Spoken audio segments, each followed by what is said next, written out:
Nagsusuka ng tubig ng China sa pambarko ng Pilipinas sa Baho de Masinloc kaninang umaga. Nagkahabulan pa na nagresulta sa banggaan ng mga barko ng China. Nangunguna sa balita si News 5 Palace Correspondent Maricel Alili. Maricel, ano reaksyon ng Pangulong Marcos tungkol dito?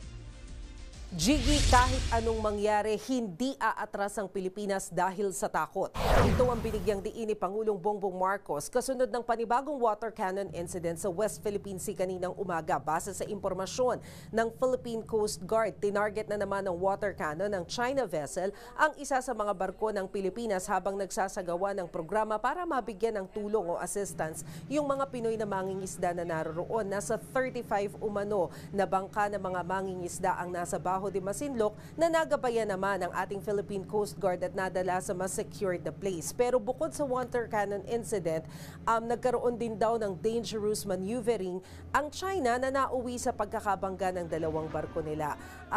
Pero sa kabila nito, binigyang diin ni Pangulong Bongbong Marcos na wala ni isa sa mga Pilipino ang nais ng gyera. Pero hindi tayo titigil sa ating aksyon hanggat hindi nawawala ang banta. Narito ang pahayag ni Pangulong Marcos. Never. But we have to always, when we do not back out because natakot tayo, umatras tayo. Alam mo, I don't know about other places, pero dito sa gobyernong ito, hindi tayo umaatras sa laban. We are brave. Filipinos are brave. Bukod dyan, giniit din ni Pangulong Marcos na mukhang na-misinterpret ng China ang kanyang pahayag bago ito umalis sa kanyang biyahe sa India. Nabanggit kasi ng Pangulo na tayo ay madadamay pag nagkaroon ng gulo ang China at ang Taiwan. Sabi ni Pangulong Bongbong Marcos, mukhang na-misinterpret yung sinabi niyang ito. Siya naman daw ay naglatag lamang ng mga posibleng mangyari na mahirap makaiwas sa gulo ang Pilipinas, oras nga na pumutok ang hindi pagkakaunawaan sa pagitan ng China at Taiwan. Kaya mas maigi ngayon pa lang, maghanda tayo, malaan natin kung paano din mabibigyan ng proteksyon ang kapwa natin Pilipino. Narito ang sinabi ni Pangulong Marcos. I don't know what they're talking about.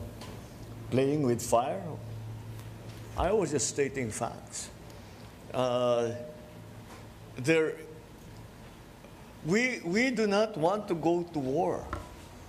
But I think if there is a war over Taiwan, we will be drawn. Hihilain tayo sa aya't gusto natin. Kicking and screaming. We will be drawn and dragged into that mess. Balik sa iyo, Jiggy. Yan ang ulat ni Maricel Alili mula sa Malacanang. Mga kapatid, Jiggy Manikad po, pagdating sa mahalagang balita sa loob at labas ng bansa, dapat una sa lahat, mag-follow at mag-subscribe na sa social media pages ng News 5.